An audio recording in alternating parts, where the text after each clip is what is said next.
What's going on, everybody, and welcome to Stylish Grease Monkey. Today we're gonna smoke this Inferno Flashpoint.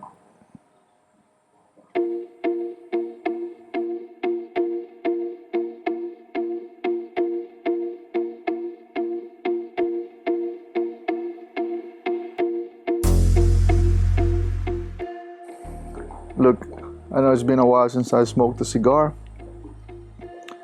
and just thought I would. Not that cold today, so I'm outside. As you can tell, I'm on wearing a t-shirt here, so not very cold today.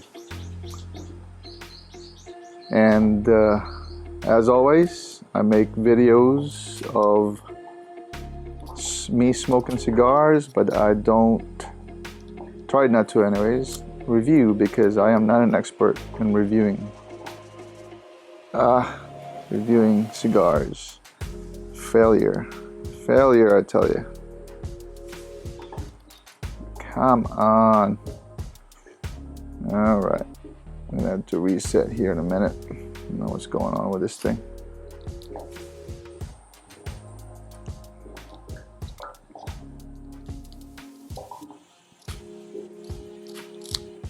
Ah, there you go. Finally did something.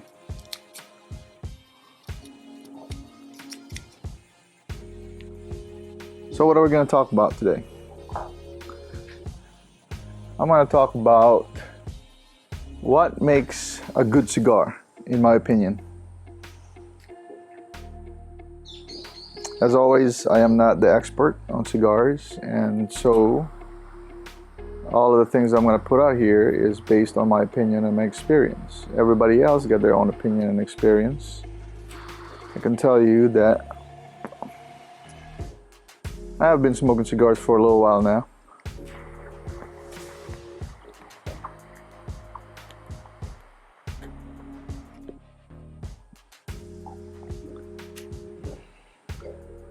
I'm not a daily smoker, obviously. Once in a while, so not daily.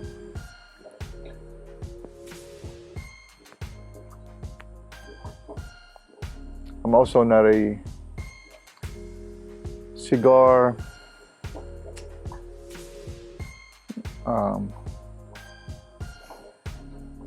snob. I'm also not a cigar snob.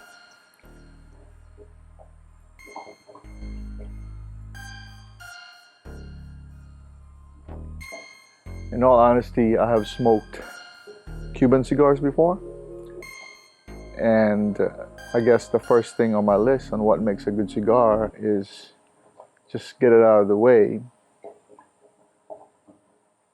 Cohibas are on a different level on its own. And if you are a Cohiba smoker or any real Cuban cigars, real Cuban Cohibas, which are very expensive cigars nowadays, calls for a lot of cash. If you're that type of smoker, then of course you wouldn't be watching this video, because there's nothing to compare it to, right? Cohiba is Cohiba. For those of us that are in the middle, it's like an adventure. It's like finding out which one is the best suited cigar for your lifestyle, your funding, things like that, right? So for someone like me in the median, what makes a good cigar? Number one, price. It has to be affordable. It has to be affordable in which I can splurge and not feel guilty. You know what I mean? It has to be within my reach. And with the internet nowadays, it's easy to do that. There are a lot of great cigar online stores that sell cigars for an affordable price. Good cigars. So affordability. Second on my list, taste. I've already talked about I liked dark cigars like Robustos, dark wrapper cigars. There's just something about it that I like. It could be different with you. You could probably like light wrapper cigars, but I do like the taste of dark wrapper cigars. There's a distinct taste about dark Camacho, a distinct taste about dark Macanudo that I love, that is very appealing and delicious to my taste buds. So there you go. Taste is the next one.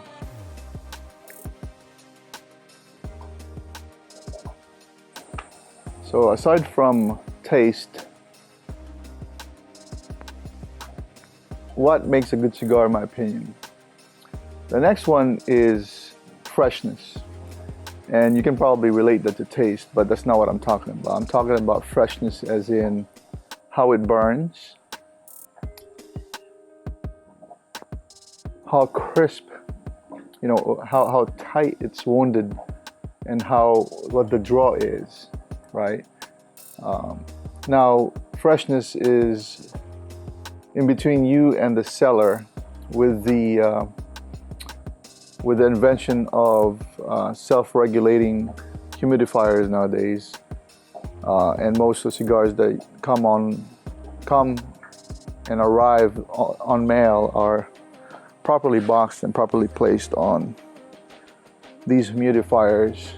That is less and less the case for freshness. Freshness really depends on the individual and how you take care of your cigars and how you store your cigars. How you monitor your humidifier, what kind of humidifier you have. Do you have the right wood, Spanish cedar, things like that affects your freshness. For those that smoke cigars, you all know that, too low of humidification or too high of a percentage of humidification is bad for you. So there's that sweet spot that you have to find and keep your cigars fresh.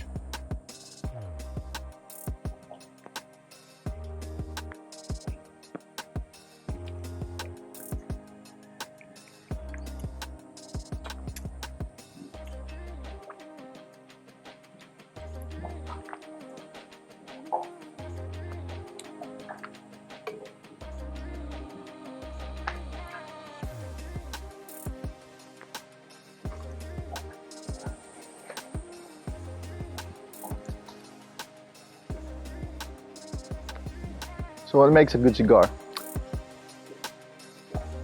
We talked about affordability, taste, freshness.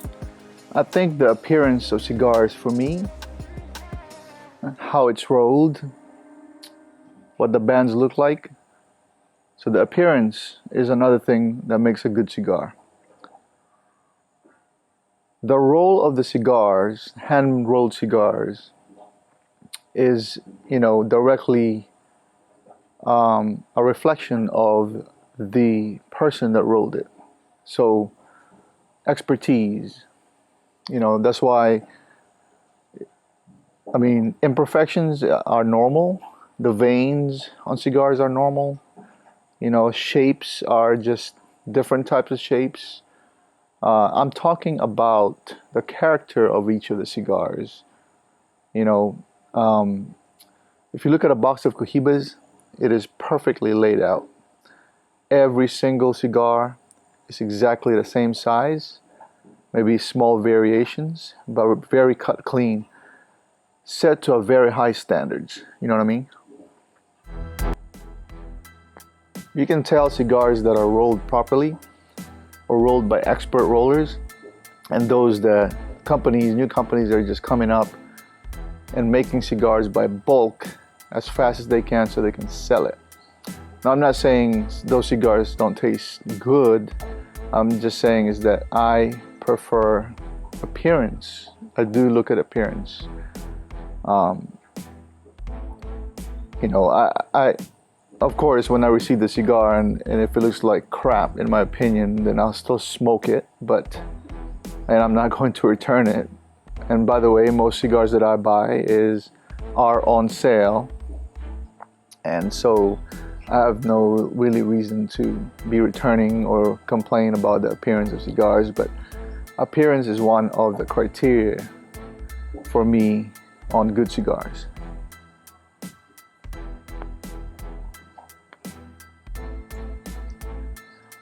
Lastly, what makes good cigars are those that you enjoy. Cigars that you enjoy. Maybe that is a combination of everything that I've mentioned so far. But, you know, there's certain smells, there's certain relaxation that comes out of smoking cigars. And those are what I mean about enjoyment. Part of the enjoyment for me as well are making these videos right here for you and talking to you on screen and letting you know how I feel about cigars in hopes that you can relate to that as well, right? So, enjoyment, right?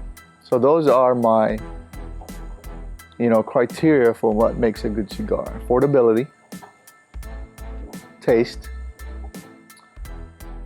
freshness, appearance, and enjoyment. What are yours? I won't mind you commenting on or leaving a comment in the section below. Let me know if I missed something, or let me know what your criteria are for good cigars.